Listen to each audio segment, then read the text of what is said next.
Hello दोस्तों, पाँव का दर्द एक काफ़ी कॉमन प्रॉब्लम है। काफ़ी लोग इससे परेशान रहते हैं। आज हम एक ओवरऑल डिस्कशन करेंगे पाँव के दर्द के अलग अलग कारणों के बारे में, उनको डिफ्रेंशिएट करने का प्रयास करेंगे ताकि शॉर्ट में आपको एक अंडरस्टैंडिंग डेवलप हो पाए कि पाँव के दर्द के क्या कारण होते हैं और उनको हम कैसे ट्रीटमेंट करेंगे। क्योंकि किसी भी बीमारी के ट्रीटमेंट स्ट्रैटेजी में सबसे इंपॉर्टेंट चीज़ होता है उसके कारण को समझना।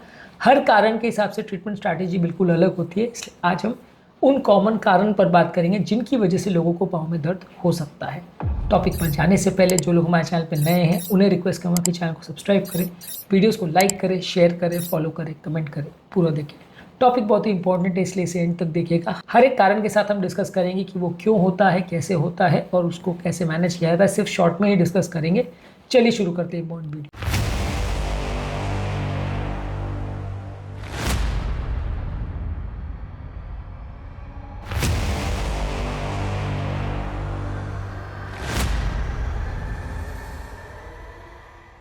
सबसे पहले मसल में खिंचाव, तनाव या स्ट्रेन की वजह से, कोई इंजरी की वजह से पेन, स्टिफनेस हो सकता है। ज़्यादातर कोई सडन मूवमेंट हो, ओवर एक्सर्शन हो या चोट लग जाए, एक्सीडेंट हो जाए तो इसकी वजह से लोगों को पेन हो सकता है। ज़्यादातर इस तरह के केस में आपको वो पर्टिकुलर मसल को छूने में, दबाने में दर्द होगा। वो पर्टिकुलर मसल के आसपास की जो मसल्स होंगी उनमें भी स्टिफनेस होगा।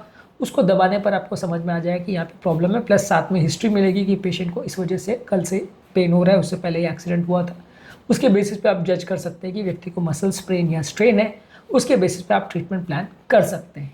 इसके अलावा आता है पेरिफेरल आर्टरियल डिजीज, जिसमें पाँव की नसों में अगर ब्लॉकेज हो और ब्लड सप्लाई अगर कॉम्प्रोमाइज हो तो ज़्यादातर इस तरह के व्यक्ति को चलने फिरने पर पेन होगा, खासकर काफ मसल में। बैठने से आराम मिलेगा, साथ में पाँव में सुनपना होगा, बाल वहाँ के झड़ जाएंगे, स्किन बहुत शाइनी हो जाएगी, पाँव ठंडा हो सकता है। सडन अगर पाँव में क्लॉट अगर बन जाए तो पाँव काला भी पड़ सकता है, वहाँ पे इन्फेक्शन हो सकता है, वहाँ अल्सर हो सकता है जो कि ना भरे। इस तरह के सिम्टम्स पेरिफेरल आर्टरियल डिजीज में हो सकते हैं। इस तरह के केसेस में जब आप डॉपलर टेस्टिंग करते हैं तो आपको पता चलता है कि वहाँ आर्टरियल ब्लॉकेज है या नहीं, और उसको बेस पे आप डिफ्रेंशिएट करते हैं। पेरिफेरल आर्टरियल डिजीज के बहुत सारे कारण होते हैं, इस पर हमने ऑलरेडी सेपरेट वीडियोज़ किए जो कि आप हमारे चैनल पर देख सकते हैं।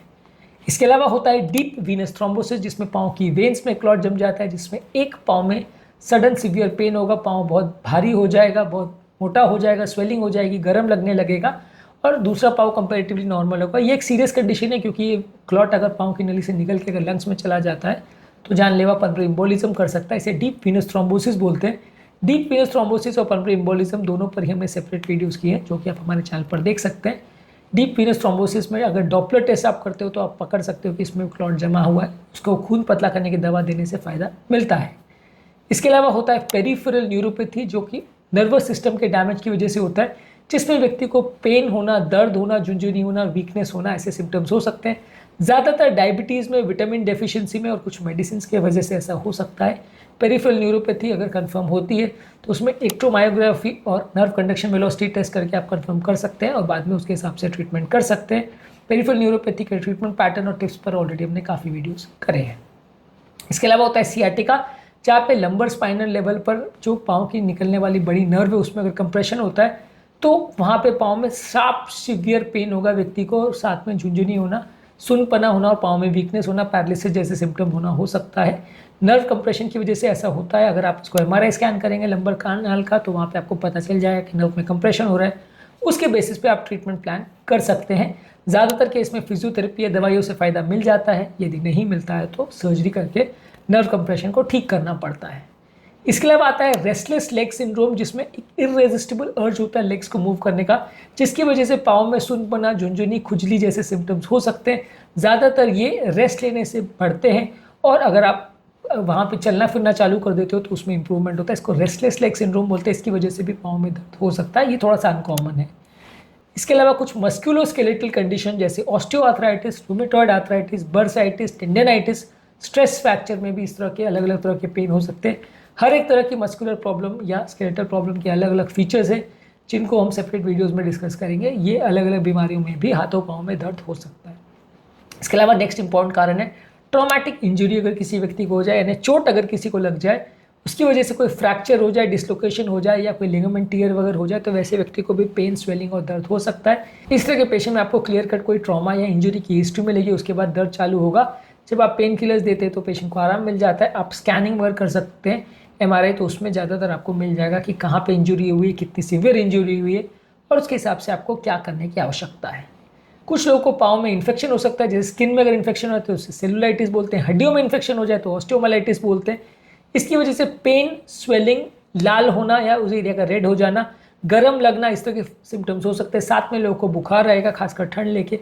अगर इस तरह के कोई सिम्टम्स हो रहे हैं तो इन्फेक्शन की तरफ पॉइंट करेगा, उसमें ज़्यादातर लोगों को ट्रीटमेंट की आवश्यकता होती है। किस तरह का इन्फेक्शन है, कितना सीरियस इन्फेक्शन है, उसके हिसाब से अगर इन्फेक्शन शरीर में फैल जाए तो जानलेवा हो सकता है। इसके अलावा कुछ और बीमारियां जैसे साइकोलॉजिकल बीमारियां है, फाइब्रोमाइल्जिया, कुछ लोग को यूरिक एसिड बढ़ जाने की वजह से गाउट होता है, कुछ लोग को वैरिकोज वेन्स की वजह से भी दर्द हो सकता है, कुछ लोगों को कुछ ट्यूमर्स की वजह से भी दर्द हो सकता है। अलग अलग केसेस में अलग अलग लोगों को हाथों पाँव का दर्द हो सकता है। ये इंपॉर्टेंट कारण है जिनकी वजह से लोगों को हाथों पाँव में दर्द हो सकता है। आज इनको शॉर्ट में हमने डिफ्रेंशिएट करने का प्रयास किया। उम्मीद करूंगा कि आज के टॉपिक में कुछ नया जानने को मिला होगा।